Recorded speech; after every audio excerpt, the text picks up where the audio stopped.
So we're going to be talking about temporomandibular disorders. So what gives anybody credibility to talk about anything in dentistry? Because we all have the same doctorate degree. There isn't an advanced degree that you get in temporomandibular disorders. You have to show an interest in it and study it and work at it a long time. I think I have a particular insight into parafunction just because I was a sufferer for so long and dedicated my career, ultimately, into managing parafunction.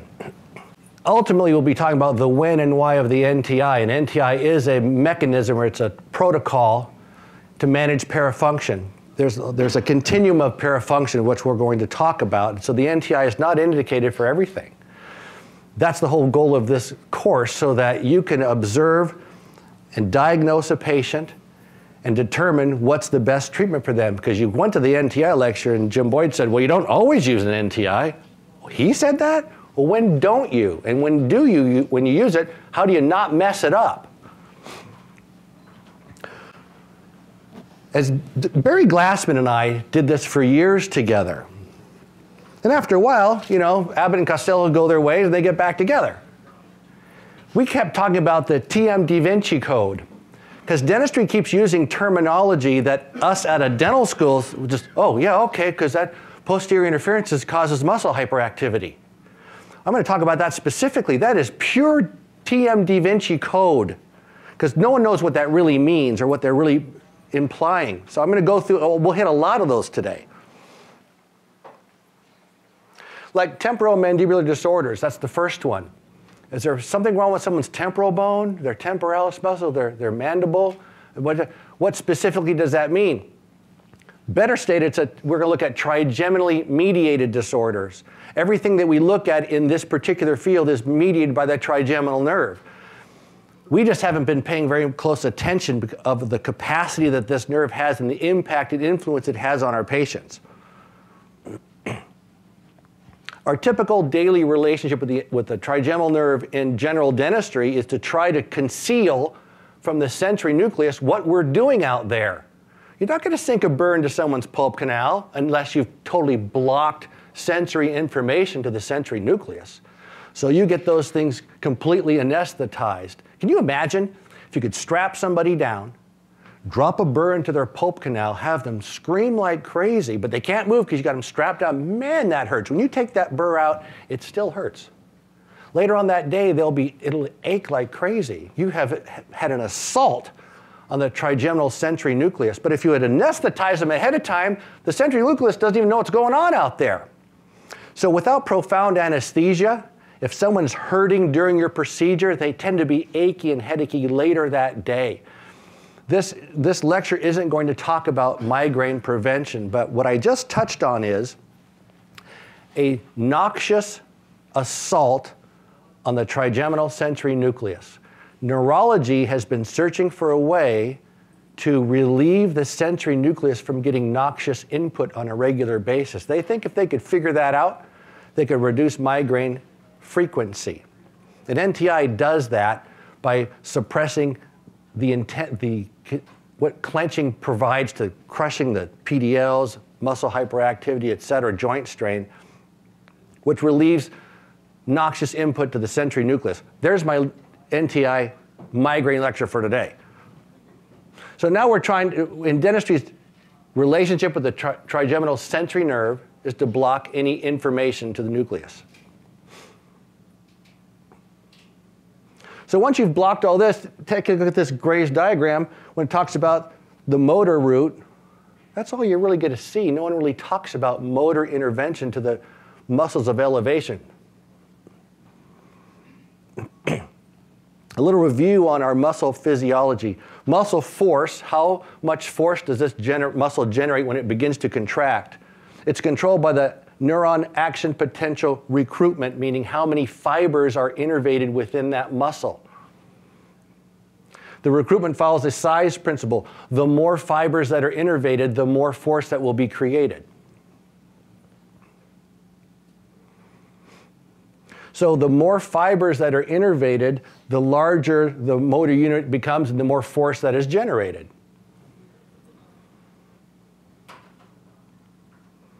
They used to rate light in candles or lumens foot candles. One candle, it's either the candle's lit or it's not. If all of the candles are lit, you get a lot of light. The percentage of fibers that are contracting dictates how much force is being generated. Here's observing the gastrocnemius of a cat and how the muscle system works. And we're going to look at, this is going to be a muscle here that's going to represent the fibers that illuminate here that are being innervated. So to stand quietly, 25% of the motor neurons in a cat's leg are innervated. It's just standing there quietly. It doesn't need any more than that. To run, 20% of the force is generated with half the fibers being innervated. To jump, almost all the fibers are innervated. That's as much force they can be. Boing, up they go. When we're walking, I'm 200 pounds. My legs, as I walk forward, aren't trying to propel me faster than a walking speed. If I wanted to run, I have to use more muscle force. You probably thought there was going to be a step in front of you, and if I thought there was a step in front of me, I have to get more than 200 pounds of force to elevate myself any higher than the floor. When you think there's a step there and you go, boom, oh, sorry, I thought there was a step there. Your leg was anticipating more than 200 pounds of force necessary to elevate you. So your muscle worked much harder than it needed to. The purposeful necessity will dictate the degree of muscle innervation. What you need to have done is how much muscle fibers that will be innervated.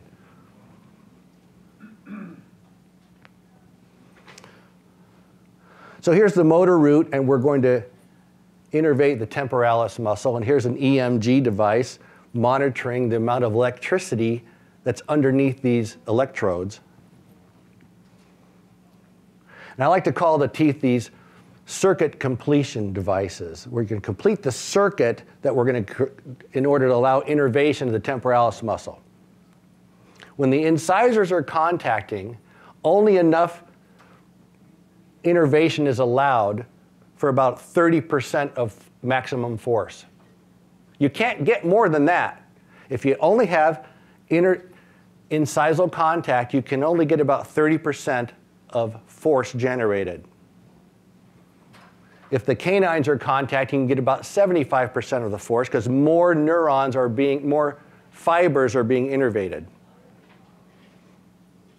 The maximum force that can be generated is when the molars are in contact. When we talk about the rules of parafunctional control, and there's only two of them, the first one is to minimize the intensity of muscle contraction. The way you minimize muscle contraction intensity is you eliminate the ability to innervate the fibers. The minimum amount of fiber intervention happens when there's incisor contact.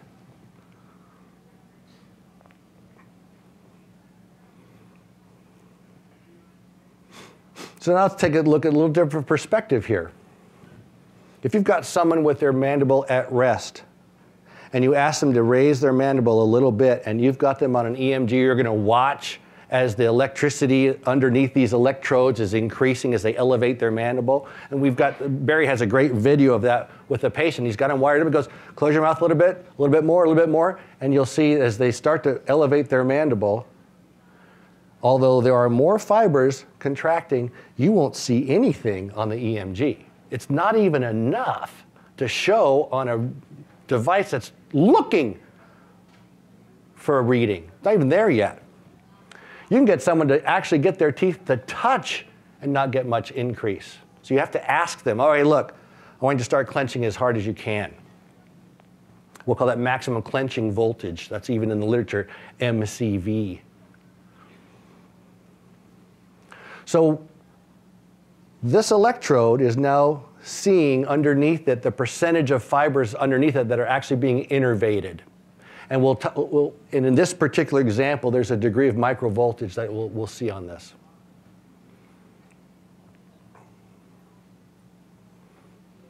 If you put a full covered splint, everything's touching all at the same time, and you say, ready, clench as hard as you can, they'll be able to generate more voltage. It's even a more forceful contraction. You know why I think that is? I think there's purpose in having something between your teeth. When your teeth are together, what are you doing? What's the design in that? Why is that purposeful? Why should that be the most powerful, forceful thing you can do if your teeth are together? What does it do for you? You need to have something in between your teeth. That's what they're designed to do. So true maximum clenching voltage is with the teeth slightly apart. Something's in there allowing them to communicate. If you remove the anterior segment, it's just all molars, you still get maximum clenching voltage, the most fibers that you can innervate. Now, as I move this back and forth, the condyle, the mandible, there's no positional change at all. The only thing that's going to change here is the circuitry completion. We're going to unplug these molars. They're not going to touch each other. We're going to plug in the incisors instead. Nothing else moves. And you still ask the patient, still squeeze as hard as you, this is as hard as you can, right? Nothing else will change, but you'll have a drop in intensity. We're going to try to exploit that in treatment.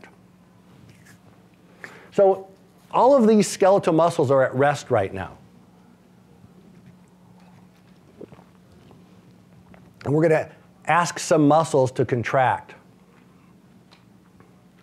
So most would say, okay, I see what you got. You got the deltoid is contracting to raise that arm.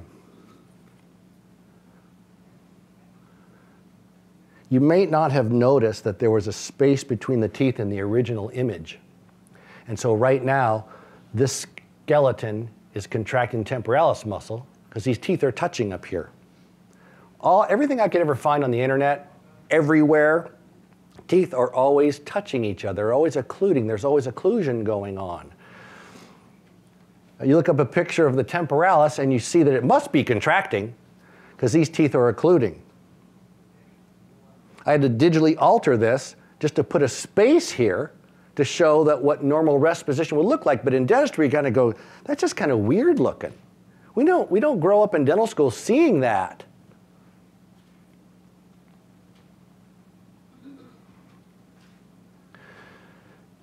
If you look up the medial pterygoid and the lateral pterygoid, you'll get this image. Do you think that the illustrator was tasked to showing contracting medial pterygoid and a contracting superior head of the lateral pterygoid? Because that's what we got. For those teeth to be occluding, that medial pterygoid has to be contracting. During elevation, the superior head of this lateral pterygoid contracts. So that's what, when I see these now, I'm looking for things. I'm looking for what's going on in this still shot of an activity. And this is an activity right here, but we in dentistry don't see that yet. We still look at, that's a nice class 1 occlusion. That's going to be our biggest TMD Vinci Code term. This comes from a textbook.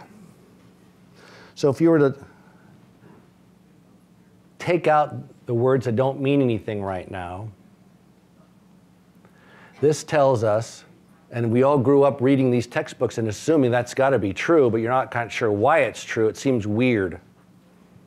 A posterior interference effect is hyperactivity of all of the elevator muscles.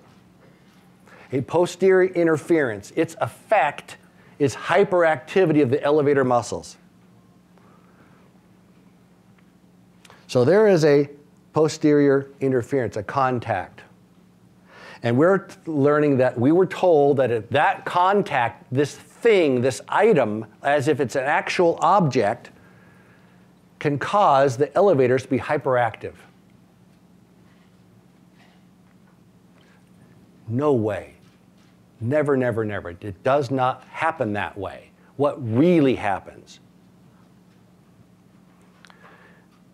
To have so right now, these teeth aren't touching. During sleep, typically, if there are hyperactive elevators,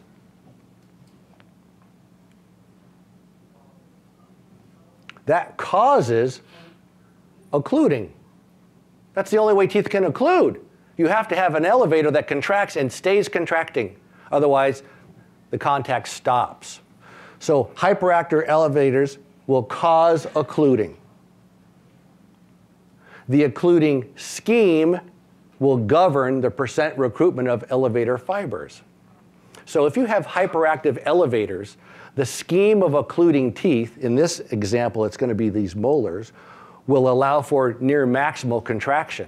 It's not causing maximal contraction, it allows for it.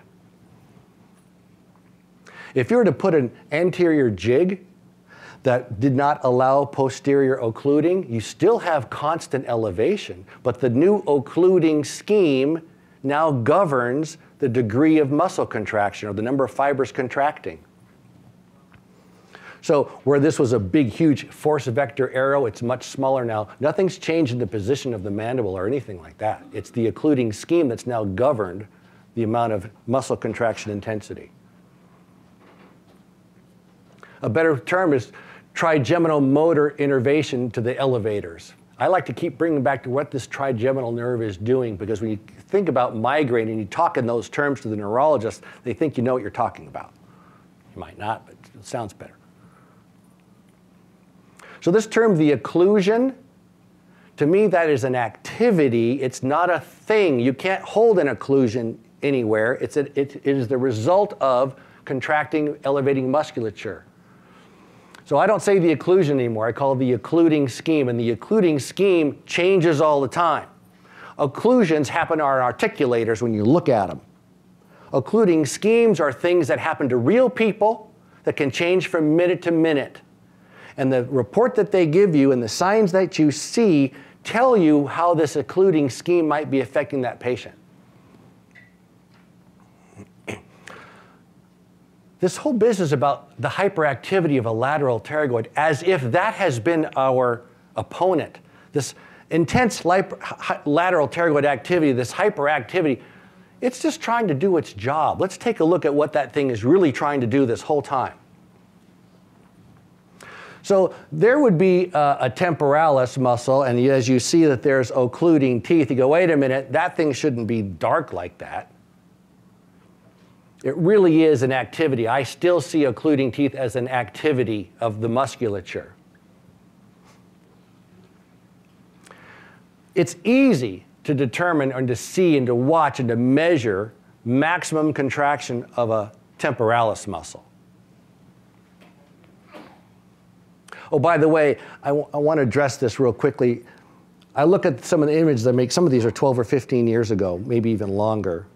And I wish I had drawn all these little lines appropriately in their right orientation, because a muscle can only get shorter, and the direction of that fiber dictates where the attachment is going to get pulled to. So this is inaccurate. Most of these fibers go this way.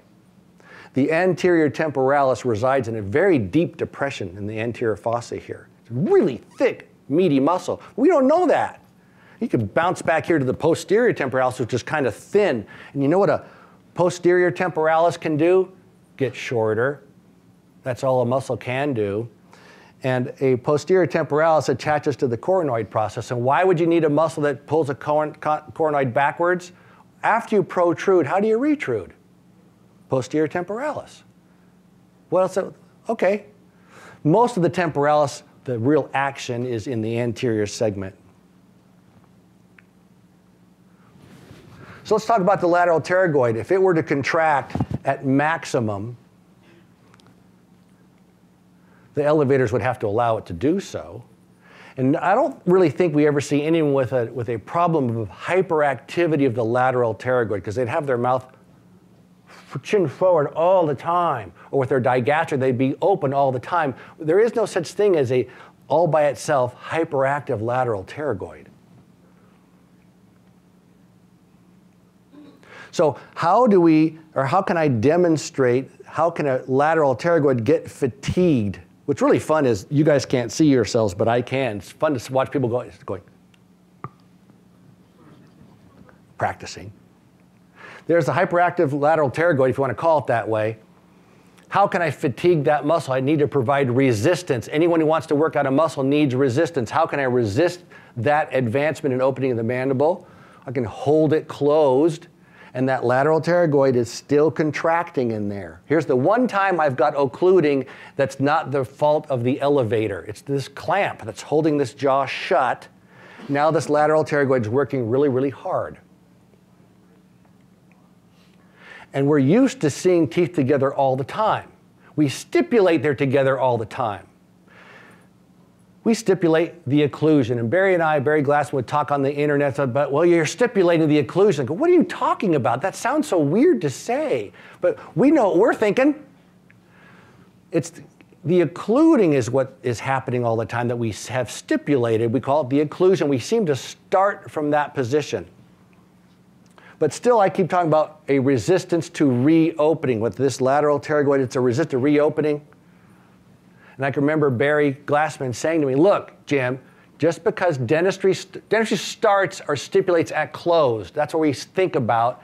Resistance to reopening, my Jim Boydian term, doesn't make sense.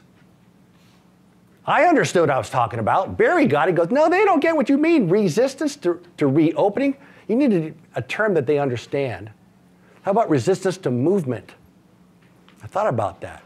Why did that word make sense in dentistry? Because we call them functional movements. Quick, what's a functional movement? Protrusive, excursive. When's it? During mastication? No. After you're closed and you move sideways and you rub your teeth together, that's an excursive movement in dentistry. We call it a functional movement. There's no function there. There's no purpose. I like to take the word function and forget it. I like to call it purposeful. What are the purposeful movements of mastication? Any monkey knows that. We don't care. No one seems to be missing meals in our field. What are they doing when their teeth are together? They're parafunctional movements. And there's resistance to movement, and the resistance is felt by the lateral pterygoid that's trying to move or open or disclude these teeth.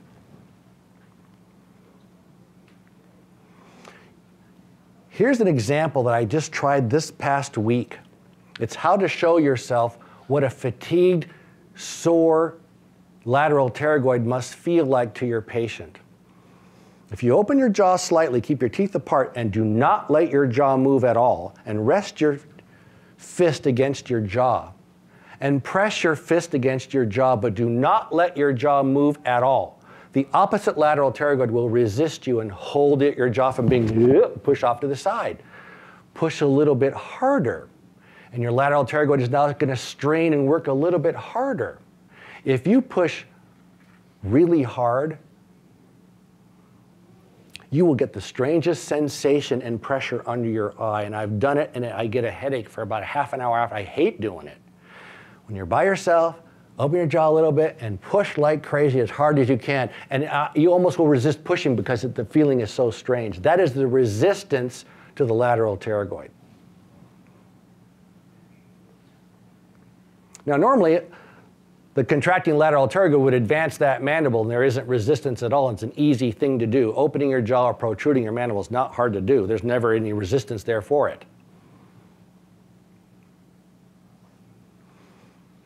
Here is a purposeless unilateral movement. There are no teeth occluding in this example. And so this lateral pterygoid, when it contracts independently, not all of the fibers are needed to contract. I only have 4 lines there, so I made 2 of them sort of light up. Here's an unresisted attempt by the lateral pterygoid to advance its condyle.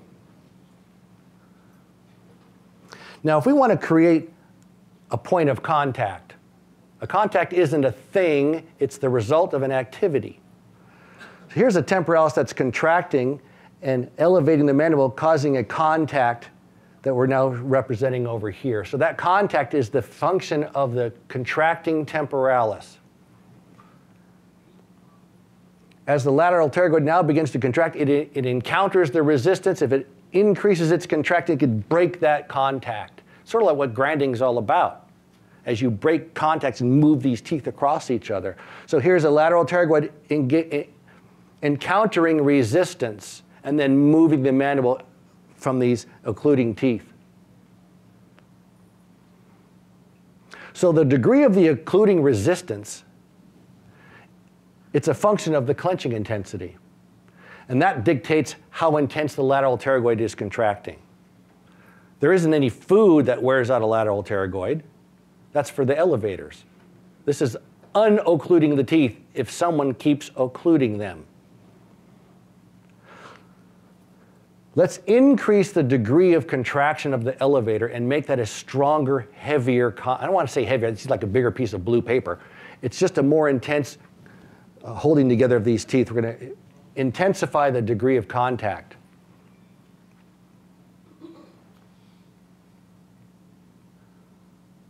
So now when this lateral pterygoid contracts, it can't break that contact apart. It's met with a static resistance. It can't move the mandible at all. Because this mandible is sort of a horseshoe shape, it now allows a little bit of contortion to happen in the mandible. And the force vector is always at the point of resistance. So now you have a cross the arch, medially directed force at that most distal contact. That is a fantastic way to wipe out a joint.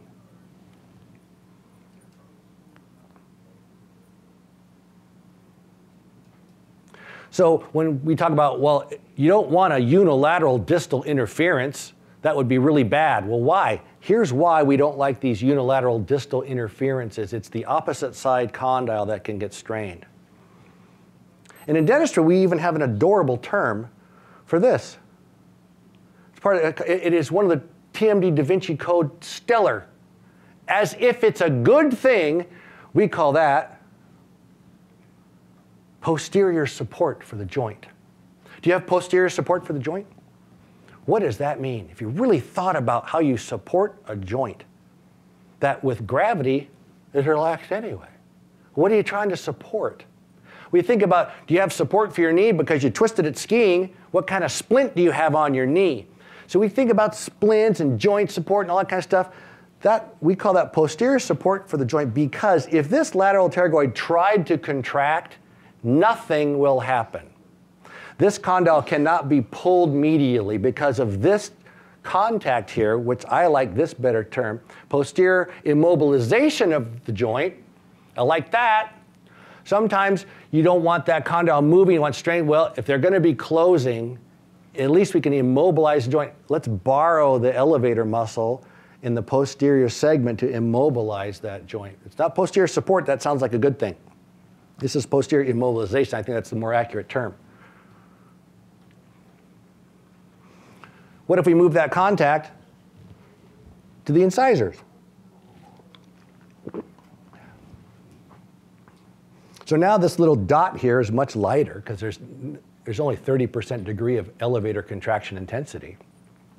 And to move the mandible across an incisal contact doesn't take much more effort anymore. It's easier to do. There isn't as much resistance. You can't provide enough resistance to render this lateral pterygoid helpless. It will still move it.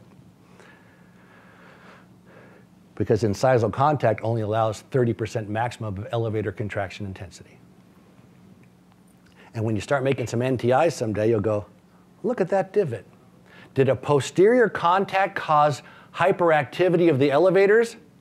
There is no posterior contact. These people are still occluding. They're still closing. They're still moving side to side. They'll wear a divot into a discluding element, but at least they can move. That's an upper discluding element. Here's a lower NTI device, and this is where two centrals have moved side to side. Can you imagine putting a piece of plastic in your mouth and only having your centrals scrape into plastic? You couldn't do that during the day to save your life. It's so creepy and weird and hard to do. People wake up and like, wow!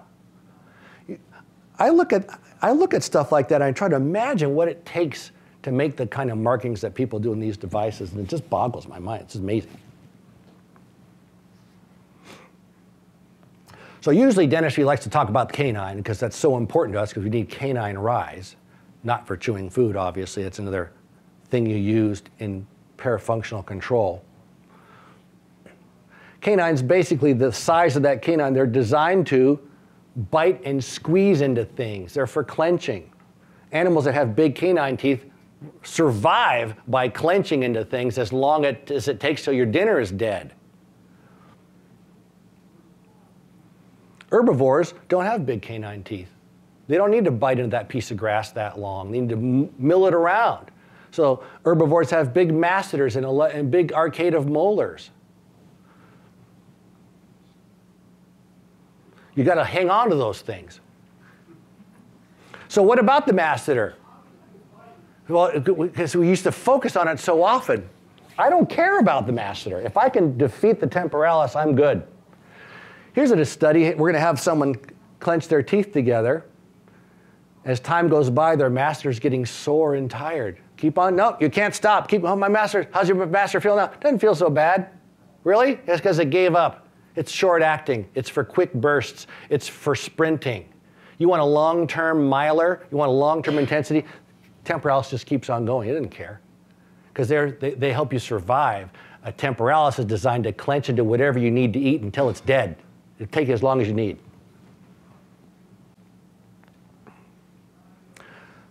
So now we're looking at a little bit of basics and some terminology. Now we'll get to diagnosis of what the patient is presenting you with. It's the nature and the cause of a disease or injury. And dentistry is fantastic at describing the nature, especially in temporomandibular disorders. We're very, very good at describing the nature of the disc displacement, whether or not it reduces the degree of pain that the patient is in. We're not going to talk about normal anatomy and normal physiology. Something abnormal is going on that we're going to describe. So the patient's presentation is going to have abnormal anatomy and or pathophysiology. The nature of the diagnosis in our world are anatomic deviations, that'll be the signs, subjective reports like the symptoms, joint derangements, muscle conditions, occlusal classification, types of pain. So we're reading Dental Town posts and saying, well, what's your diagnosis? This diagnosis is anterior placed disc with reduction and pain. What's your treatment? They start treating the signs that they just described. Well, I got that. I got anterior disc displacement with reduction. You're gonna treat me? Well, yeah, you're gonna die someday of that. Well, it's been 30 years, not yet. The other half of diagnosis is the cause. How something got that way, or how something is staying that way. So when I got hit by a basketball in my jaw when I was a junior in high school, and I ran down the car like this, like, what the hell going on? I couldn't call on. You can't treat that anymore. That was a long time ago. I got a click now. I have parafunctional control all the time. So how it got that way is long since past. But if I'm going to clench every night and go to the side and squeeze, that's how it stays that way if I'm symptomatic. So we've got to know both things. What the patient has become, their complaints, how it got that way and how it stays that way. If you can imagine how it got that way or how it's staying that way. Like when you see plastic with grooves in it, well, can you imagine if they didn't have the plastic in there? That's how it gets that way. But we don't extrapolate that. That's what we really need to be doing. So as we swirl around the cause of these signs and symptoms, there's a whole bunch of schools of thought. We're going to start with purposeful function. We need to grasp, tear, crush, chew food. That's what we need to do. That will obligate the forms that we need to do what we need to do. So purposeful function obligates these necessary forms, these shapes of these teeth. Function obligates form. The forms that we have, these molars and canines and incisors, that allows us to do things we don't need to do. Purposeless activities. We don't need to do it. I shouldn't even say function there. Just because we have them, we can do weird things. It's not okay. If you do, and here's a fantastic, I moved out of the camera. Bruxism is going to be a terrific term to look at in a few minutes about part of the TMD Vinci Code. Purposeless function will dictate altered forms. Teeth are getting worn, joints are being the signs of the joint are sometimes not symptomatic. Signs in the joint and the disc, we start to see altered forms. And those altered forms will now modify how someone is functioning. Their teeth are worn down, their joints are strained, they have to chew differently, so their function has been modified. So this swirls around the patient's signs and symptoms. Do worn out teeth and a displaced disc cause someone pain and misery? Not all the time. You can have a ton of people like that. Guys, their teeth are worn flat, they feel fabulous. What if someone says, well, I think your function is improper. I put you on the Dealy Bob and your closure is too fast. You're functioning improperly, so you're getting fatigued. That happens out there. I don't think that's it.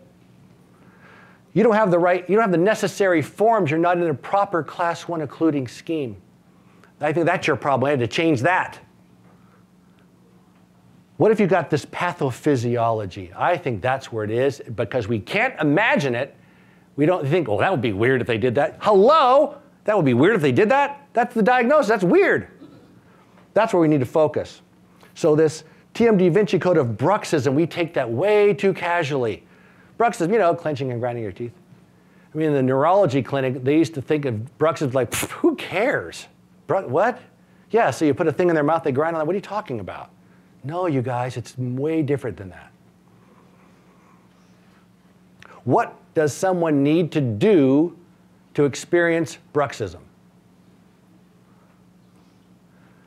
Do they need hyperactive lateral pterygoids so their jaw waves side to side or forward and back? If there's no elevation happening, who cares about hyperactive lateral pterygoids? It's just silly.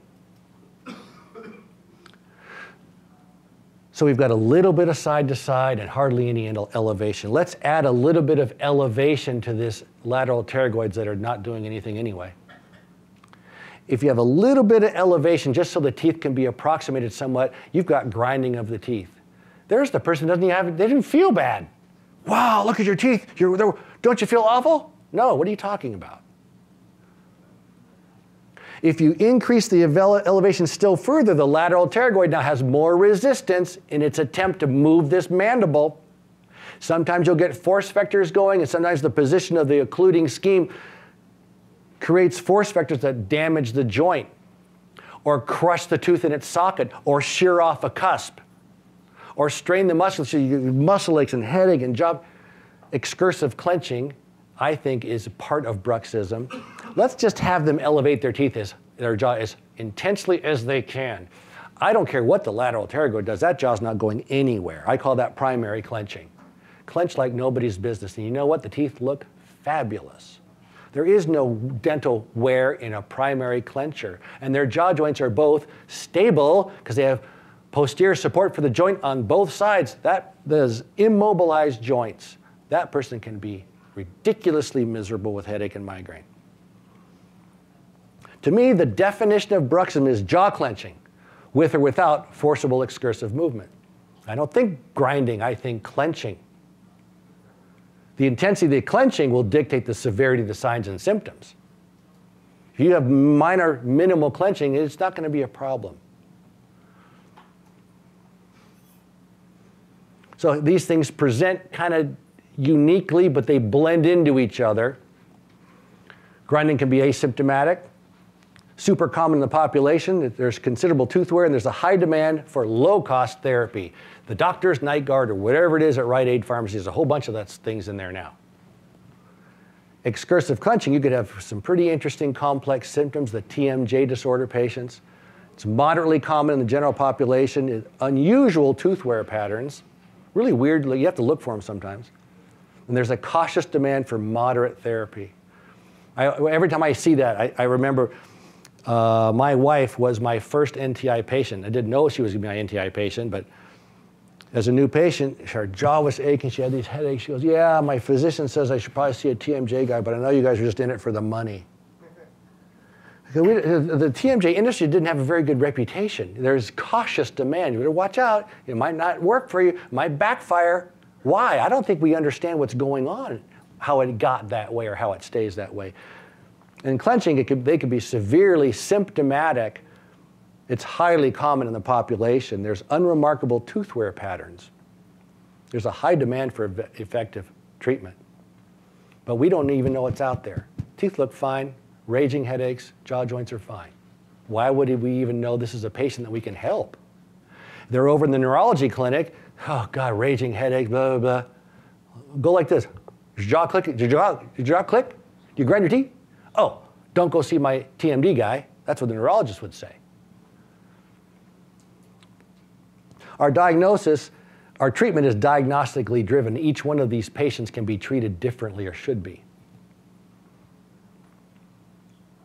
So an insight of purposeless function is going to require an understanding of purposeful function to see what really is supposed to be happening when it's happening. So we can back out of it and say, you know, that other stuff that's kind of weird. We need to address that. Let's take a look at normal. This guy's in rest position. He closes. We've got the medial pole at its highest position. We'll call that CR, centric relation. I didn't put any muscles on this diagram. That should look weird. Like, how the heck did he get that jaw to elevate like that? So I always imagine there's a muscle in there occluding. This is an occluding scheme right now. And our occluding scheme is allowing for providing where the condyle is at its most superior position in that fossa. We're going to call it CR. But I don't want that arrow in my way for now. This joint has, it's really two joints. There's the superior side of this disc that articulates against the eminence. There's the superior side of that joint, and this inferior side was the condyle and the inferior side of the disc. There's two separate joints there. They both do completely different things. If we wanted pure translation, where the lateral pterygoid is contracting all by itself, if you start with the condyle at its highest spot up that eminence, braced in that centered position at CR, and all you wanted was lateral pterygoid contraction activity, the condyle comes down out of CR and all of the teeth will disclude. That's just the nature of the slope of the eminence. And that's really why we use CR. We're trying to disclude teeth in the event someone slows down on their clenching intensity. Had nothing to do with mastication. CR, when they say CR in our functional occlusion, no, we're using CR to address parafunctional occluding. Because once someone's up in CR, we need to get the posterior teeth discluded as soon as we can. We saw how bad it is if you have a unilateral posterior contact. The posterior contacts allow the most muscle contraction intensity. If they're going to be occluding, I hope it's not the posteriors that are doing so. Coming down out of CR is the first line of defense in traditional occlusal therapy to disclude molars.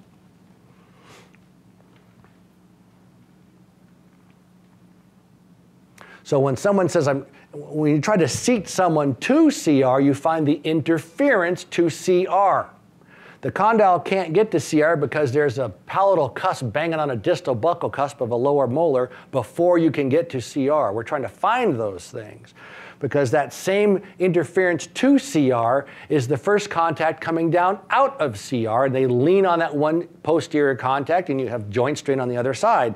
So Pete Dawson, who I adore, says, look, we need to get them to CR first, and then when they're coming down out of CR, you can't get joint pain because there's no posterior interference, no posterior contacts. We'll show that in a second. Let's look at the positional range of purposeful masticatory function. So the translation side of this disc is commensurate with the anterior-posterior position of the incisors. We're going to incise on something here.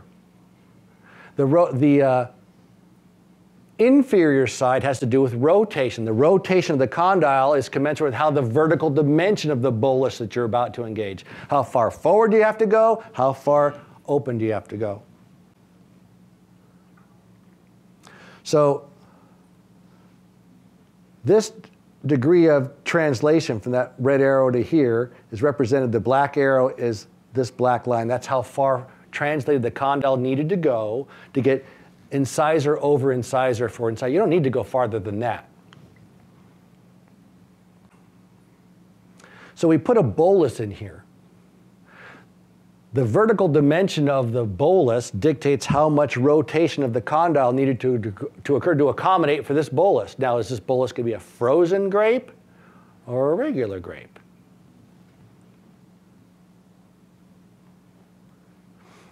With incisal edge contact, we're only going to get 30% of maximum clenching voltage. So that's kind of okay. Hey, that's in that incisal contact. However, even with 30% contraction, if the condyle is overly rotated, when there's incisal edge contact, you get joint pain. Nobody bites on something hard with their teeth that far apart. We all know it. It needs to get a little bit smaller before your teeth can bite it. It hurts up here. That's how the system works. Overly rotated condyle, too much vertical dimension of the bolus will cause joint strain during the occluding act, even though you're only at 30% of maximum. If you could just make that thing smaller, you're okay. You'll get 30%. So the number 2 most common reason why an NTI fails, they're too big. Too much vertical dimension of occluding. You've over-rotated the condyle during a closing event on the object.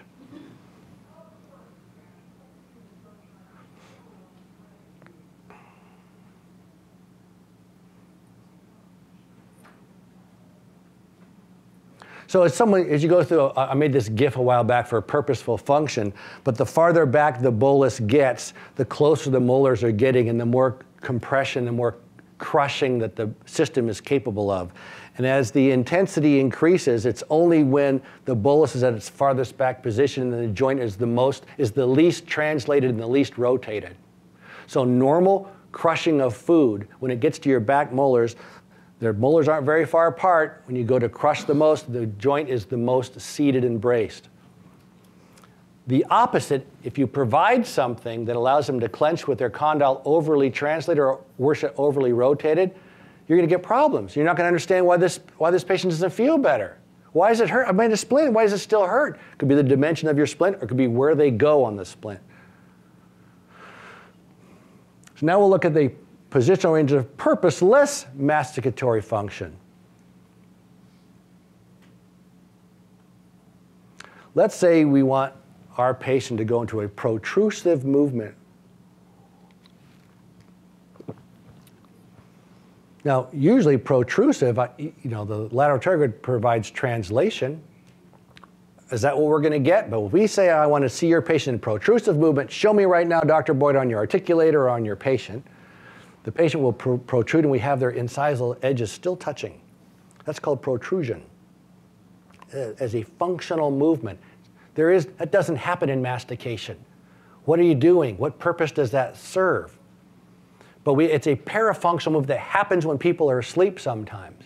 We've just flip-flopped some of the terminology, so we don't look for that. We don't assume that could be pathologic because we called it functional movement. So in protrusion, if a protrusive resistance sometimes ends up, these incisors are still engaged. What does someone's teeth look like that has a protrusive resistance component of their parafunction? The terminology of constricted envelope of function is completely misleading because nobody chews like that. They'll say he chews like a rabbit. So you get the image of how these teeth are worn, but that's not how real function works. Real parafunction doesn't work like that. There is no constricted envelope of function. It's a parafunctional act. Parafunctional protrusive resistance is what's happening. It gets that look of the teeth that this chews like a rabbit gives. But unless you think of this, you really won't be on top of how to treat the patient. Otherwise, you're trying to treat how they chew food as opposed to how they're parafunctioning. So if someone didn't have any incisal overlap at all, sometimes that creates a natural barrier in the patient's teeth. Their condition tends to go there, and these protrusive parafunctioners. What if there was no incisal overlap at all, like a class 3 patient? Incisal edge-to-edge patient, a flat plane splint patient that wasn't a flat plane splint patient a week ago, but you just gave them one. And here is the purposeful condylar position, edge to edge. There's no reason to go beyond that. Parafunction doesn't care. It's out to make you look bad. It will do to that patient whatever it needs to do to make the patient hurt and to make you look like an idiot because you can't figure it out. In protrusion like this, you can get posterior contact, you get joint strain. It's terrible. And interestingly, when someone protrudes, their ability to contract the elevator starts to go down. It's a little less efficient. I haven't done all the reading on that yet, but you'll find that I think that's one of the cool things about apnea devices. As they open and are more protruded, the elevators are not as intense as they could be.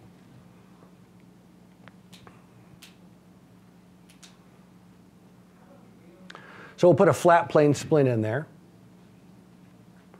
And patients can go flying right off the end of that. And if you don't ask them to do that, you wouldn't know that they do it because they didn't have to before. If they have a degree of incisal overlap and they go forward and they're pressing on their canines or something like that, and they're symptomatic, you give them a completely flat plane splint, and they do okay for a few days, and all of a sudden they get this weird stiff and sore neck, and they're hurting behind their eyes. You go, what is the deal? Have them go forward as far as they can. And when they squeeze their splint, they'll go, oh, that's weird. I know I don't do that. Why do you know that? Because that doesn't feel good. I'll bet you that's what you're doing. We'll say, well, you've got hypermobile joints. You weren't hypermobile before you put the splint in. The muscular activity is causing this to be hypermobile. So the presence of a splint, which is a new occluding scheme, can allow for new parafunctional positions. So when you put a splint in someone's mouth and their condition changes, they're doing something new that they couldn't do before, but now that they can. I always imagine that the patient's condition is trying to make me look bad. And when the patient tells me, well, I think that maybe if you could just make this a little thicker, and I say, you know, your condition just told you, tell him to make it thicker, because that will really make you feel worse, and he'll probably do it. Because you want to do whatever the patient says, because they're not feeling good now, and you want them to like you, and want them to do the right thing. I say, you know what your condition just told me to do? Oh man, if I do that, we're in trouble. Oh, okay. So you just made them a splint. And you said, well, this person, I think they're going protrude. They're going way out there. How can I modify the occluding scheme to manage this? First thing I need to do is rule number one, minimize muscle contraction intensity. I need incisal edge contact. How do I do it? Well, I can make it a big, huge extension on this thing. Well, that'll work. But it just looks kind of dumb because they got this plate sticking out of their mouth for these intense protruders. And I've made them that way. That's the working part right there. We need to get incisal edge contact. Perhaps we don't have to stick with a maxillary splint. If you made something on the mandible, that might look and work better. You'll get incisal edge contact in protrusive. There's rule number one accomplished, minimize muscle contraction intensity. So we're sort of getting into splint design now. Let's look at what is causing that activity. And it's this parafunction and these occluding schemes that occur that allows these signs and symptoms to happen. Here's primary clenching. That person wouldn't have any wear facets, perhaps. They may not complain to you about any facial pain or joint pain. They might wake up with a headache all the time and never tell you about it.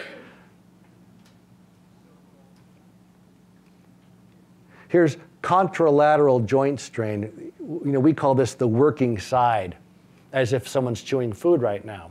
It just means the condyles translate on the opposite side, so we call it the working side over here, as if that's where you would be chewing food, because this side is translated. This is during a closure event, but we still use that term working as if it's a normal thing. If the contact on the same mandible, they're all in the same excursive position, but the contact has just changed its position. Here's a posterior contact below the translated condyle. That's a great way to crush a disc. Canine resistance, which we love, we use the canine as the patient is opening and the canines are rising up on each other. That's great. Opening, I love an opening movement. It's when they start to reverse field, go the other way. Sometimes they'll go all the way up and they'll go canine to canine and they'll squeeze like crazy. There's a new occluding resistance. Sometimes you have canine resistance. The canine tips are flat.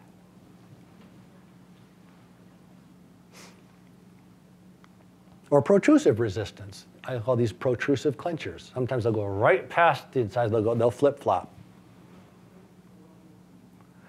So you treat them with a splint. Here's a lower flat plane splint with canine rise. If you were to provide that splint they could still clench like crazy. You probably wouldn't make that for a primary clencher with a complaint of headache and nothing else. You probably wouldn't even know they were a patient to be treated. But in excursive movement here, so we got a little canine rise, and now we instant posterior discluding. Now we don't have joint strain. Pretty good splint for someone who has a joint problem, because the joint strain and problem comes from the occluding schemes that we've just eliminated. Because back when they were centrically clenching, we had posterior support for the joint, or constriction or resistance. We wouldn't let it move. We still have canine through canine clenching on one side, 70% of maximum, so you could still have a headache patient. That might not change them at all. If you go back to center and slide forward, here we have incisal edge contact on that splint, and so you eliminate this protrusive resistance. So we still have some things that are still left over and why this splint didn't help that particular presentation. It's back to this canine problem right there.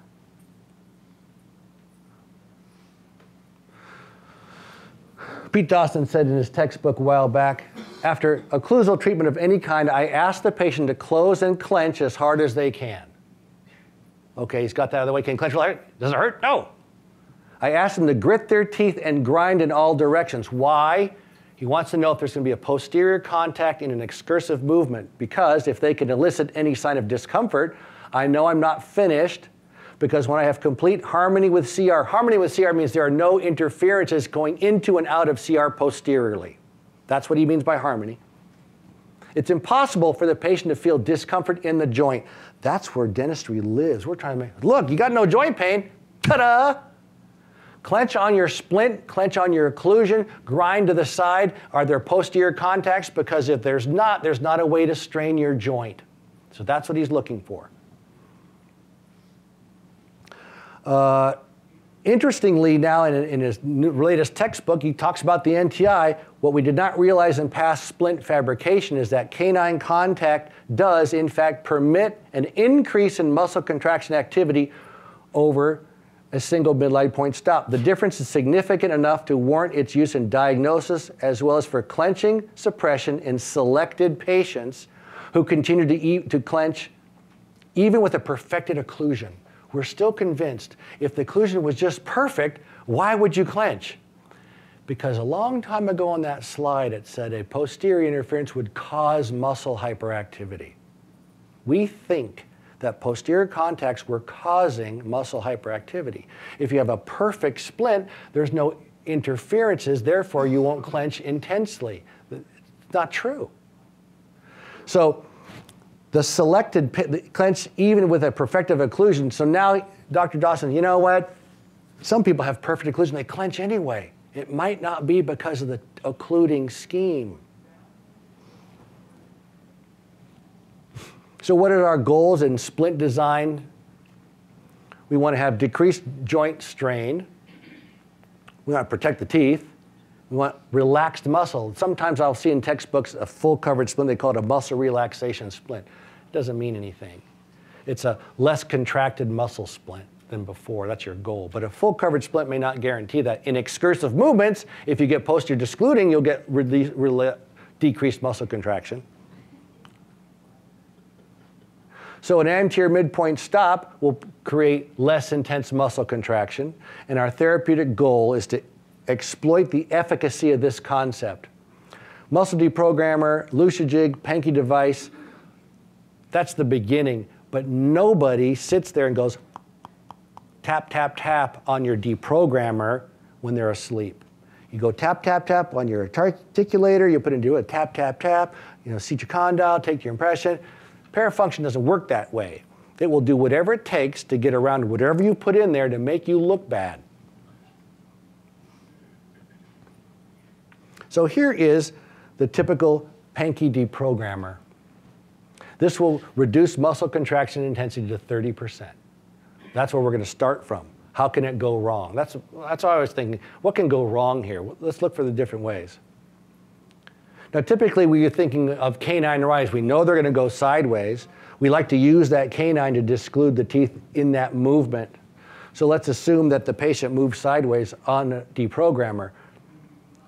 That's a kiss of death, a canine contact. Suddenly, the deprogrammer worked for 2 or 3 nights, and then their joints started to hurt. Oh, you passed the 2-day barrier. No, it's because the parafunction goes, oh yeah, there, I'll just do this now. That's what happens. So now you've got the translated condyle on this side with a canine contact on the same side. That is really bizarre to do, to bring your condyle way far forward and then to clench like crazy. It doesn't happen in mastication. It's a parafunctional act that can be really damaging. Suddenly, you didn't want to mess around with the NTI therapeutic protocol. You got a panky device, it costs you 25 cents, and it goes. 2, 3 days later, they're miserable, and you go, oh, those NTIs suck. It's a protocol, it's not a piece of plastic. This is all about the protocol of what this parafunctional activity is capable of and how to disarm it.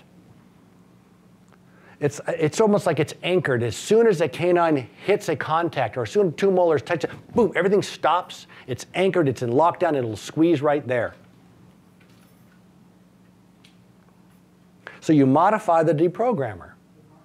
So as you modify that, we call it an enhanced deprogrammer. We like that term, to play keep away from the canine. And that's the device that I started using for a long, long time. Why? Because when I was in dental school, we made splints on the maxilla. So I started making these things on the maxilla. And then all of a sudden, friends of mine, Mike Melker says, well, at Marquette, we make them on the mandible. And we're Marquette, and you're not. Maybe you should consider on the mandible. No, why would I do that? Oh, by the way, how long will this last? What's great about these slides that I made 15 years ago, now plenty of studies are out. Here's in 2007. Some other guys in Scandinavia or wherever they're from, an NTI splint suppresses muscle contraction intensity indefinitely. It's not short term. We used to think that splints don't last very long. Got an intense patient, put the splint in for 2 or 3 days, weeks, they feel better, then it comes back. Oh, splints are short-lived. No, the patient just gets used to it and can squeeze on it because they can. And NTI doesn't allow it. The physiology isn't there to make it happen.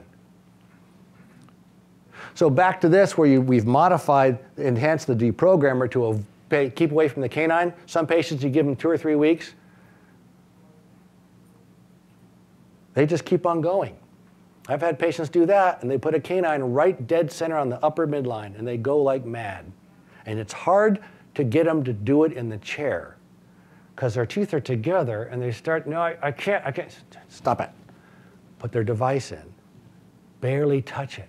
Go side to side. All of a sudden, their jaw goes, away it goes. It happens a few weeks after you put the device in because you start to get relaxation or less intense activity. Their range of motion is now improving. And now they can go farther than they could before, so they do. And as soon as that canine hits a contact, boom, lockdown, and they start to squeeze there. Same jaw position. Put the device on the mandible. Now you're playing keep away from the upper canine.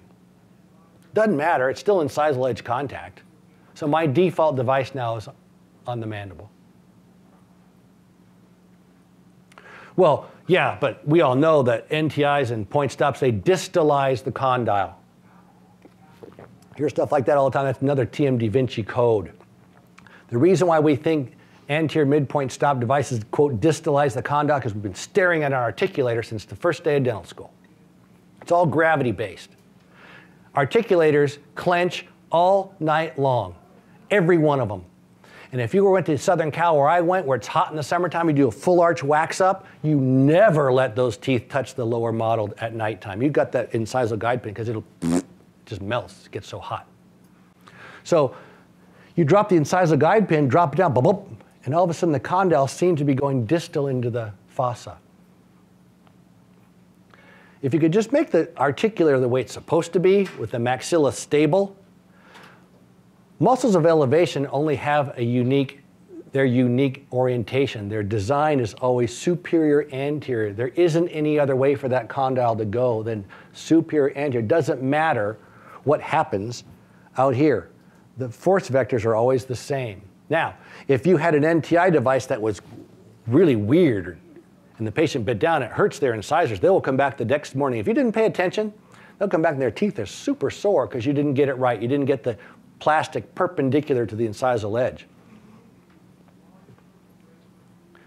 So I flip this thing around. Let's take this here and flip it upside down as if you had an upper NTI device. And this is a lower incisor contacting a discluding element. We want to know, why do we think that that would distalize a condyle? Here's Jeff Okeson's textbook on how to make a flat plane splint. First thing you do, you make a flat plane and you can add a little bump here in the front. And he says, don't forget, the functional pull of the major elevator muscles will seat the condyles in their most superior anterior position. That's because the force vector is superior anterior. That's why it does it. There isn't anywhere else it's going to go. He said, but look out. If you make this thing angled, there'll be a distal incline. It'll deflect the mandible posteriorly.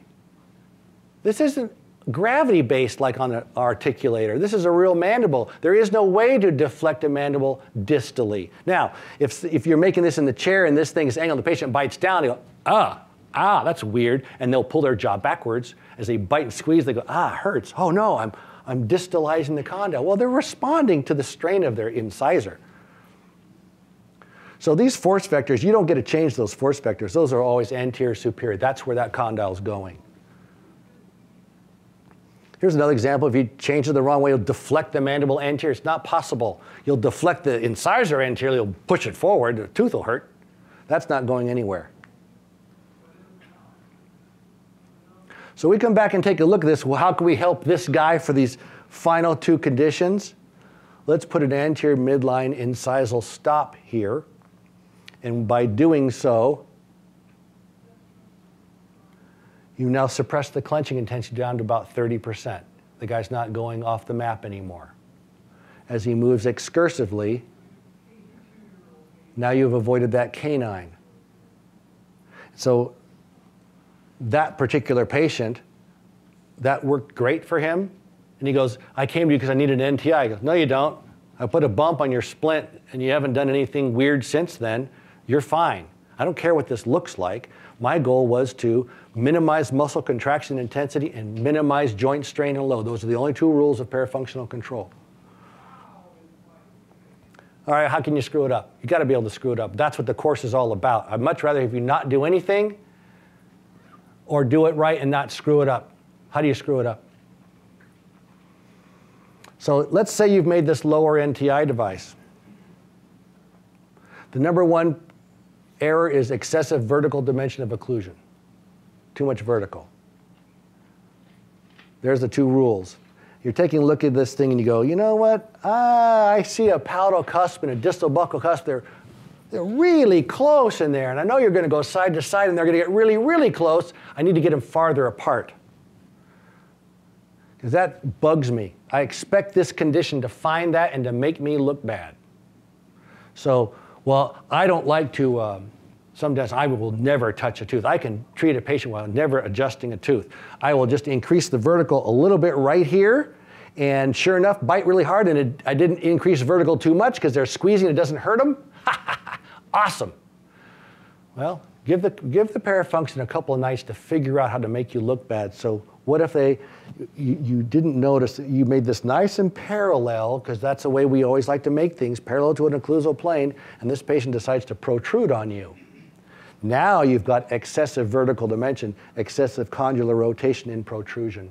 On the device you just thought you nailed by avoiding that posterior contact, and they bit on it really, really hard, load test, worked great. Now they feel worse. You go, I don't know, man, these NTIs are just kind of weird. I don't like them.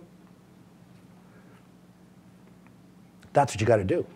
You have to reduce the vertical dimension, and you got to slope the distal side of that discluding element from there to there. And when I'll see a patient that has got an NTI device and it's not helping them, they come to see me, tell me what your problem is, blah, blah, put it in, go forward as far as you can, and squeeze. I go, I get after that thing. I will reduce that way down, and it's a night and day difference to them. So now you've acknowledged that problem. And now the patient goes back into their retruded clench and they go, oh, darn it. Those things are super close. And sure enough, they move excursively and you can see the tip of the distal buccal cusp and the tip of the palatal cusp, they sort of touch each other. And you can extrapolate. If they're barely glancing each other during the day, they'll hit them at night and squeeze like crazy. And that is when I do my occlusal adjusting. If they can wear an NTI device and find a posterior contact, that football diamond comes out of my hole. Boom. I don't mess around. I'm sorry to say, Dr. Melkers, if you're out there, I don't take models. I don't mount them. I don't get out my blue paper and tap, tap, tap. If they can have that thing in their mouth and have a posterior contact, I've never met a palatal cusp that I didn't like. I hate them all. Death to palatal cusps. So that's what I do, even though I showed the distal buccal. So this patient had a device made in San Diego by a great practitioner who was really onto it. And that's how the patient presents. And I'm already thinking, well, I know this. That guy is going to be a protrusive clincher because he's got a lot of force generated already on those incisors. There's no place else to go but forward. I'll bet you that's what that guy does. So this device was made for him, and that little extension was made so he couldn't retrude. He thought there must be an airway problem going on. And the patient would bite on that platform. They bite right here into this platform. So I asked the patient, okay, make your chin go as far forward as you can. So that's what he could do. I put that device back in. He went right out in front of it, way out there. The practitioner didn't think he could do it, didn't even look for it. But I have to assume the weirdest things that you could possibly do. So there's a pencil line right there. That's to show me where my new acrylic starts from. So I put a pencil line on the original device. I can add clear, see where I was. So I'm now making this little platform out here. And so when he protrudes, he still has his incisal contact. That seems like a lot of vertical opening to me. And I would have been willing to hack into this thing completely, but it was somebody else's device that kind of gave me the creeps. You do not want to mess with other people's real estate like that. I'll add to it. I put the pencil line there so I know where I can take it off. If he protruded and squeezed and went, ah, that hurts, I said, look, right now I need to considerably shave this thing down and ramp this kind of thing up, but I don't want to do that. Fortunately, I didn't have that problem. That is from 1989. That is a Boyd discluder. So in San Diego, I was making that for me and lots and lots of patients. So when I was third year dental school, my roommate and I drove down to San Diego from Los Angeles. We went to USC to watch a Terry Tanaka lecture. And the thing I remembered, and it hit me, I was 3 years into practice when I remember him saying, when the patient is in acute muscular distress, and you've got a full coverage splint, put an anterior midline point stop on your splint. Now, Dr. Tanaka is affiliated for USC, so it's a maxillary splint. Put an anterior midline point stop on the maxillary splint. Get your patient out of pain. And a few days later, take the bump off. So I was a miserable human being. I had a headache every day for 12 years in a row. I woke up with a headache. I went to bed with a headache. I took 13 Excedrin a day. It started when I was a sophomore in high school and I was 2 years out of dental school. So I was miserable, and I was a TMD resident at USC and learned all about trigger point injections, all that kind of stuff. Nothing helped me. I was down to wearing my splint 1 day in, 2 days out, 3 days in, 1 day out. I had to play catch up, cat and mouse with myself. So okay, that does it. I put an anterior midline point stop on my maxillary splint. For 3 or 4 nights, it was just awesome. I couldn't believe it. And then, so I made that. Worked great. Shortly thereafter, I started getting symptomatic again. Ah, darn it. I got way more than the time allotted, but now I'm hurting again. I found out I was sitting there grinding on something in my office, and I was like, had this weird face. Like I was doing a Bruce Springsteen concert. What am I doing? I had my little discluder. Oh, yeah, I bit right in front of it. I don't bite like this anymore. I bite like this because that's what I need to do to mess with myself. So I needed to make that discluding element come out this way because I'm going to protrude. I thought, all these patients, I couldn't figure it out. They were having a stiff sore neck. Oh, no. That's how the NTI design started to grow, because my insight to parafunction truly was insight, because I was experiencing and I started monkeying around with my own devices. Dr. Tanaka has this slide that he shows. He's been doing it for years now, but he'll say, anterior bite plane splints, but here he shows a Pankey device. If the patient continues to clench on an anterior bite plane, or this bite stuff, the biting forces will be directed into the disc, causing injury. It's just not true. Here he's showing that's a force vector. These are force vectors. That's a force vector. This is to imply that the intensity of this muscle contraction is at near maximal, and here's minimal. And it just doesn't work that way. So I've been really disappointed in the lack of continuity in dentistry and the information that we're all using and sharing. I'm kind of like hung out to dry, because what happened to me was these NTI devices, my father-in-law got a hold of them and looked at them. And they had turned into what we see as the taco shell today and a bump on it. I was taking models of everybody's teeth, doing a 0.06 suck down over the anterior segment of the maxillary arch, taking some cold cure acrylic in the damp joints, putting on that hot plastic, it would harden, scoping into this discluding element that had a little bit of an anterior projection past the incisors. And I would cut it out at mesial of the canine to mesial of the canine. They all looked real similar, because the arch form doesn't change a lot from mesial canine to mesial canine. My father-in-law, who happened to be a tool and die maker in Michigan, looked at it and goes, all of those look like tacos with bumps on them. Every one of us. No, they're custom. They're all unique. They're all great. Look like tacos to me. Why don't you make a generic taco shell with a bump on it? I'll make it, then give it to me. I'll invest it. I'll make a tool. We've got some Lexan that we use here in our facility. I'll make you some generics. Then you can retrofit and customize them per patient. You can do that? Yeah, I'm your father-in-law. You can pay me back. Oh, great. Okay. So that's what he did. I happen to have some snap acrylic in my office, which coincidentally bonded perfectly to this Lexan, as long as you don't use too much liquid monomer. Use too much liquid monomer, whole thing shatters.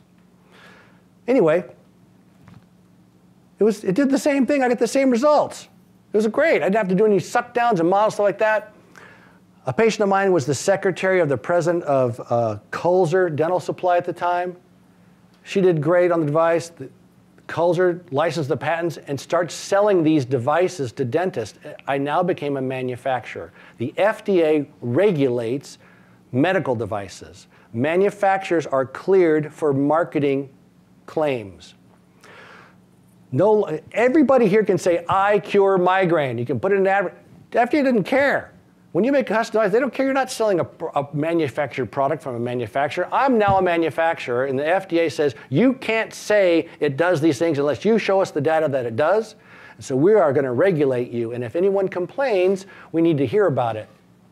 So here I am now, when there's a complaint about an NTI, it's a manufactured thing. FDA cleared. It's not like anyone can just make some and call it something. So here's what's really crazy. So he's not looking for, well, what if this patient moves excursively and the canine gets here on the deprogrammer? Could a patient move forward, protrude? Doesn't consider that, but what's really strange is it's just a matter of time before the legal profession finds out about this, and then we're in big trouble. So now I'm committing a crime by doing this kind of thing. It's been a long time now, maybe 15 years, and so here's a study that we did because I'm concerned about those kind of claims that are out there. This was presented in France several years ago now. Of 90,000 NTI devices provided and observed, 1.6% there was a claimed undesired clinical change in the occluding scheme. Doesn't sound like very much. How many flat plane, cuspid rise, custom-made splints were made in the last month in the United States? 100,000, a couple 100,000? Maybe 1 or 2% they had problems. What manufacturer is responsible? Nobody. These are all individually made. There isn't any requirement for any logging of any complaint. But 1.6% of 90,000 devices, there's 1,400 complaints. So now, where do these people go to? They go to the TMJ specialist. Something weird happened, and oh, these things are awful. No one cares about the other 98% of successes because this is a manufactured product by a company with FDA clearance, and so there's a little bit of weirdness about this because it's now public as opposed to the splints that we all make and no one ever hears about.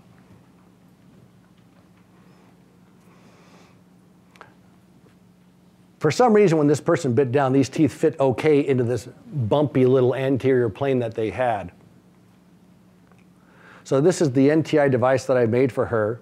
I use a thermoplastic material, and we'll go through a little protocol of that in a second. As she bit down, I was concerned that there'd be too much vertical dimension, but I have her squeeze as hard as she can. It didn't bother her. I had her protrude, and she moved off to the side, hit one tooth. That felt weird, and it sort of felt weird around her cheekbones. Whoa, too much vertical on that one. That's with the discludium ramped down. Here's a side view of that. She had this big goofy thing when she came in, and this is the lower NTI device that I made, and she does fine with it, but I have to make sure she does all of the extreme excursions to see what's going to happen to her tonight. Do you not trim that thermoplastic back? No. I love, who said that? Do you not trim that thermoplastic back? I love that stuff, and I used to have to because I would put too much in there. I hadn't done enough of them. Now I get it. It's like when the chef goes, oh, just take a pinch. Come on, how much do you really use? So it's about a teaspoon now I put into the boiled water. That's about the right amount. And if there's more than I need, I let that stuff go around the horn a little bit. I would much rather massage it and leave the excess and have ideal retention than to worry about cutting the thing back. Now, if the patient goes, oh, my friend's device doesn't look like, my friend's is really pretty and really clear. Well, I'll show you what an NTI Plus looks like. Those are cool. Mine are big, goofy looking marshmallows, but they work great. But I'm a hands-on guy. I'm the other send-on guy. Everything happened on this one patient. He's got left joint pain, his joint is up there. Left joint pain, he's had lavage done in his joint. He's had failed splints. He's had a root canal done on number 18 twice, because that tooth is killing him. He's got left sinus pressure, chronic headache, stiff and sore neck, and frequent migraine. I said, well, you might need an NTI device. I bet you're clenching on number 18. He goes, you mean like the one I'm about to show you, this NTI device? Yeah. So first of all, make your jaw go over to the left. I bet you're clenching on number 18, and sure enough, he could do it. He'd squeeze on tooth number 18. Now, that is a contraction of the left lateral pterygoid, and now it's resisted. It's sort of like opening your mouth and pushing really, really hard, and you start to feel it into your sinus. I think that guy would go excursive, lock up on those molars, and squeeze like crazy. He pulls an NTI device out of his pocket and puts it in, and that device will relieve that point of resistance, and sometimes without the anchor, the mandible can go a little bit further. So when he put this device in, his jaw moved even more. He still had a place to contact. So that's why that's now at 19. His tooth felt different. He's got a different kind of a toothache, still has the sinus pain, still has the headache, still has the migraine. Because we still had the problem. Out comes my football diamond, and I'm going to relieve that point of resistance. And when I do that, he moved over even farther. But that didn't hurt him. He no longer had the ability to generate maximum clenching intensity in an excursive position. Fortunately, the vertical dimension wasn't a problem here. If it had, I'd start all over. But I like to take what the guy's got in his pocket and whittle on it or do a tooth and be a hero. My point is, the patient is a different patient every time you see him. Because if you've got a device going like this that's going to modify their ability, that means their ability is different. They're a different patient. You have to ask them to do things that they may not have been able to do before. He wants to know, when a patient's clenching in a centered position, are you kind of focused or worried about having both centrals, both incisors hitting simultaneously? Yes. And I don't have a slide. I'm so glad you asked that. We knock ourselves out to get perfect occluding on the splint. We got the blue paper and the whole business to get it balanced. Now we're even thinking, well, an NTI, don't you want balanced? You got the two centrals. Sometimes one central's taller than the other. Sometimes it's, oh, great, I'll put it on the upper teeth instead, and now the lowers are jumbled all over the place. You can't get a nice balanced occluding scheme on an NTI. One central hurts more than the other. Why have I been so worried about that? I now make a, quote, slider on everybody. A slider is an NTI device without a discluding element and very, very thin occlusal coverage. So what I've created is a slippery plastic surface along the 8 and 9 edges, or 7, 8, 9, 10. Flat and slippery. A lower discluding element, boom, touches, they slide all over the place. So I actually put it both in at the same time and have them bite down. It's like, it's cheating. I don't have to be a dentist. I have to look about occluding schemes. That's great. Thanks for asking that. Some would say, well, you know, before I would ever make an NTI, you know, of course I would do load testing. I like to load test the joint. So I can use, they'll use an anterior jig or something like that.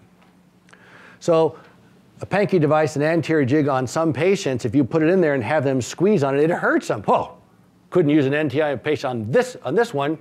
Load testing failed. How about, and there's a Pankey jig, too big in this particular patient. How about making this much, much smaller and let them close into a normal, closer incisal edge condition, and that won't hurt them. If it's too big, it hurts.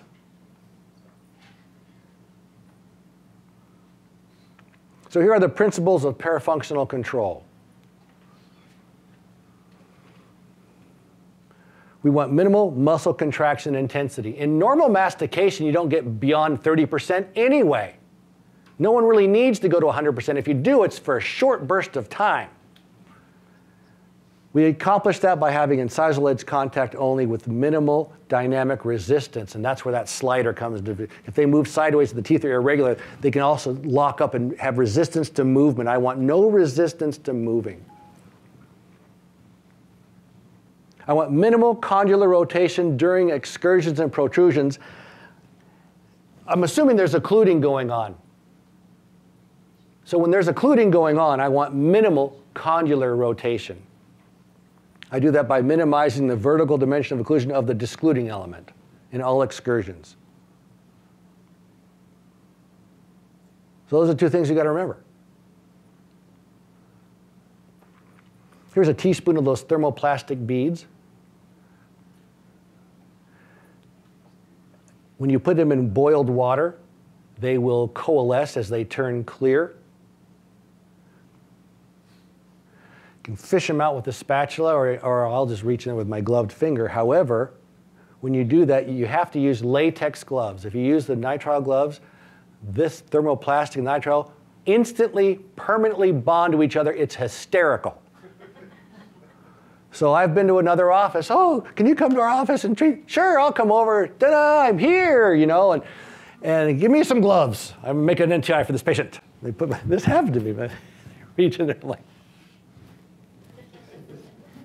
I couldn't do it. So latex. So now you take this blob.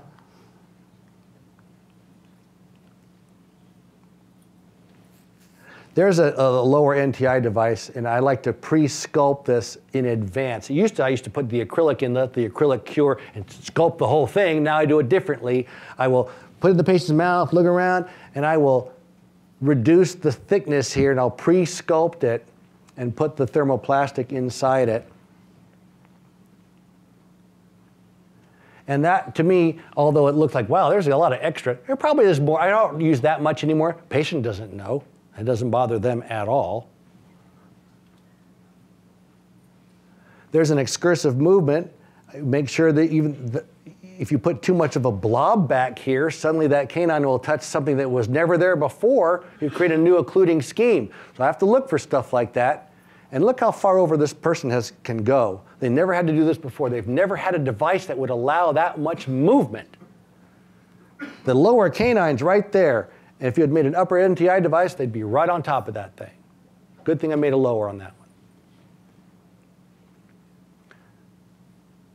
Here's that patient I showed before in protrusive. I grind down that discluding element to get minimal extrusion. Here's this NTI device. I would make them with snap acrylic from Parkel. I think Parkel might have changed their formulation, because the nasty thing about NTIs for a long time, when I was using snap acrylic, clear, colorless, incisal snap composite or acrylic resin to make temporary crowns, it turned a weird looking yellow after a while, like cigar yellow. That doesn't seem to be doing that anymore. However, I think the monomer or the change in the formulation is even more attacking to the lexan of the NTI shell. I haven't used acrylic to line an NTI device in 6 or 7 years. I always use a thermoplastic. I love that stuff. Let's talk about headache and migraine for a bit. We're sort of wrapping up. Migraine happens typically first thing in the morning for 71% of sufferers. They have headache in the morning. Now take a look at this study from The Lancet. 62 consecutive subjects that have chronic headache, ruled out all the dental problems, had it most of their lives. I've seen plenty of doctors already. Could be bilateral, sometimes unilateral. And they'll usually wake with a degree of headache. I recognize that patient. They made an anterior bite plane. After 6 weeks,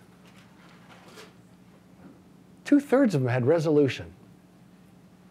What's really crazy about this, and at 3.5 years, they still were okay. It was in 1960. It was a long time ago. Why isn't anything done with it? Because that's not a manufactured device. You have to publish a bunch of studies and convince dentists to do it. And in 1960, that wasn't on the radar. At our neurology clinic, we presented this in Berlin, I think, but 20 consecutive chronic daily headache patients. Chronic daily headache is a medical diagnosis. They've got migraine at least 12 days a month. They've got a headache every day. These are the worst of the worst patients. You can't do anything with them. And so those are the patients that we worked with. And it was the same consideration, the same components of this prior study. We make an NTI device and we use what's called the headache impact test, or the HIT6, or 6 questions. How badly does the headache impact your life? And so 9 patients had no impact, 5 patients some impact. That's a fantastic result for this group of patients to have that sort of resolution. What was most important, though, in the neurology clinic wasn't these successes. I told Dr. Blumenfeld, I think it's going to work on everybody, because my family says I think everybody clenches and NTIs just help everyone. So that's what's going to happen. Sure enough, it didn't. They all seemed like the same, but when I could present a patient that fits this criteria and an NTI doesn't help them at all, that's a fantastic rule out for the neurologist. Those guys just light up. So in the neurology clinic I associate with, there's like 7 guys in there. There's 4 of their wives were NTIs, their daughter, all the whole thing. If they go, that didn't help that patient, and I've had one patient had an elevated cerebral spinal fluid pressure, because as they start and thought about what could it be, they could find these more weird things. And neurologists love to find weird things. That's what they're supposed to do. So I could rule out for them usual and customary. Here's the questions that I asked these patients. This is the patient with no wear on their teeth and no joint pain. On a scale of 0 to 10, 10 being the worst pain imaginable above the shoulders, how many mornings per week do you wake with a 0? You feel fabulous. You can't say, do you wake up with headaches? Because they'll say no. Their perception of normal is skewed. A 4 or 5 level headache is tolerable and medicatable, and they go about their life. A 6 or 7 or 8 might be medicatable. 0 doesn't compute to them. You have to call that fabulous for them to go, no, fabulous. Okay, once, maybe twice a week I might wait with them, maybe, I don't know. Then you say, okay, 5 days a week you wake up with a number? Yeah. Okay, you got that far. On the mornings that you wake up with a number, what's the average number that you have? I don't know, 4, 5 or 6. Almost every day you wake up with 5 or 6. Yep, that's the average. You ever wake up with like 7 or 8 or so on night? And they go, yeah. Terrible, isn't it? Yeah. Does it freak you out? No. You wake up with a 1. Does that freak you out? 2 days in a row? Yeah. Totally unfamiliar to them. They don't get that at all. Normal is a degree of pain, so they have skewed their thing. If you ask the wife, hey, you want to go to lunch? Okay. You look pretty good. You got your eyeshadow on. You're looking pretty good. How do you feel? Do you have a headache today? Yeah. Oh, I'm sorry. Did you want to stay home? You know, if I told you when I have a headache, we'd never go anywhere. Why do you think I have the eyeshadow on? So I can look better. I feel terrible. That happens all the time. This graph represents these 20 patients. The blue bar is the number, 7, is the number of days per week they would wake up with a headache. These guys, every day they wake up with a headache, 6 days a week a headache. The number of days they wake up with a headache. The yellow bar is the number of days they wake without a headache after treatment. That's one of the things I tend to follow with these patients. And these people that had no change at all, those are the ones the neurologists want to know about. I couldn't rule out clenching for them.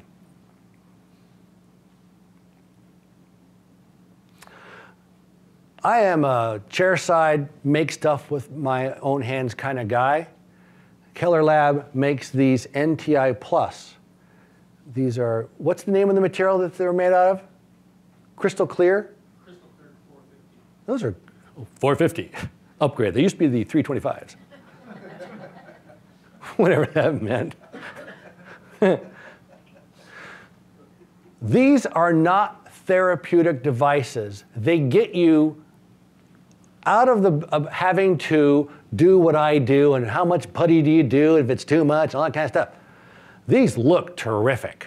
They're not going to turn yellow, but there's one thing they can't do is treat the patient. We do that.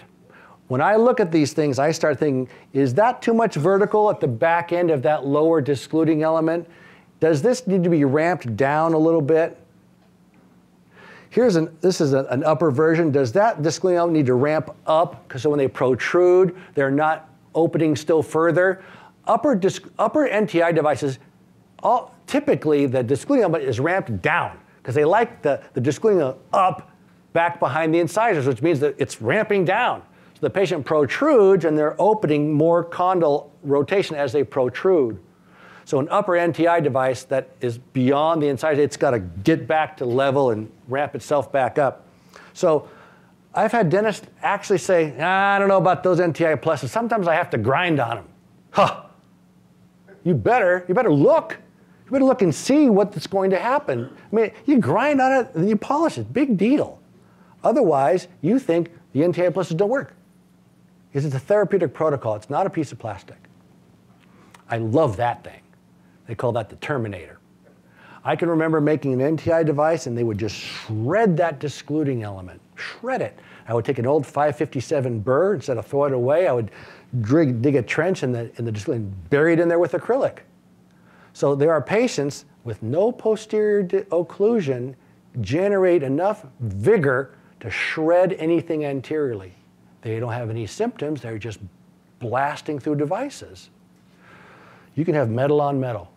It's a great, once you get what's happening to these patients, how it gets that way and how it stays that way, it's all arts and crafts after that. This is a perfectly legitimate, smart thing to do.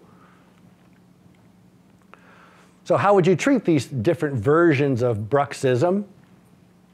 For the grinding patient that has no symptoms and their teeth are worn, you can wear just night guard. Whatever you want to call a night guard that covers their teeth. If they don't become symptomatic, that's fine with me. If they have excursive clenching, and that's the TMJ patient, joint strain, dislocated disc, you have an occlusal splint or occlusal therapy that's pretty precise. the absence of posterior contact and excursive movements, canine rise with quick transition over to incisal guidance without going to canine contact. You can do that in splint, you can do that with the teeth, but that is really an attention to detail thing there. I wouldn't just take a night guard and throw it in there. Sometimes it helps. For the primary clenching patient, that's the anti-therapeutic protocol is perfect for them. Now, if you take a night guard and put it into a TMJ joint pain patient, sometimes it helps them. Sometimes it doesn't if you don't know what you're doing, but if it doesn't help and you're like, ah, whatever. But you would not take a traditional, regular old night guard and put it into a primary clenching migraine patient. You'll probably just make them worse and they'll just give you a bad name. You don't want to do that. But fortunately, no one seems to know what's going on anyway. No one's making a full coverage splint for a primary clenching headache patient because we didn't know they were existing. Now, would you make an NTI for the TMJ patient? You bet. Great way to reduce strain and load on a deranged disc. What do you want on a deranged disc? Minimal joint strain and minimal load. How do you get it? You get strain and load. First, you have to have increased muscle contraction intensity. Then you have to have the force vector to pull sideways. So you don't let there be posterior contact and you don't let excessive rotation. Great thing to do. Would you make an NTI on the guided grind? No, don't do that because I have to hear about it, not you guys. So this patient doesn't have any symptoms. Oh man, you're trying to convince him to wear a splint to protect your porcelain, and he won't do it. How about, my wife's got one of those little things. Why can't I just have one of those? Oh yeah, your wife had those headaches and she loves her NTI. Now this guy wants me to make him an NTI. He doesn't have symptoms. He's worn his teeth flat and they're edge to edge. I'm gonna make him an NTI. He's gonna get muscle normalization. His condyle is gonna seat more superiorly, pivoting off the posterior molars, separating his incisors and CO. He's gonna get a little bit of anterior open bite. He's gonna beat the crap out of me. Don't do it. You don't need to. If someone doesn't have any symptoms, you don't need to be making them an NTI device. If they're raging, grinding their teeth, and you talk to them and you know that they've got considerable overlap great. But this is a therapeutic protocol that is quite powerful in helping people when you know what you're doing. You could also mess with someone if you're not really aware of what's going to happen to you. So the when and why of an NTI, here's when.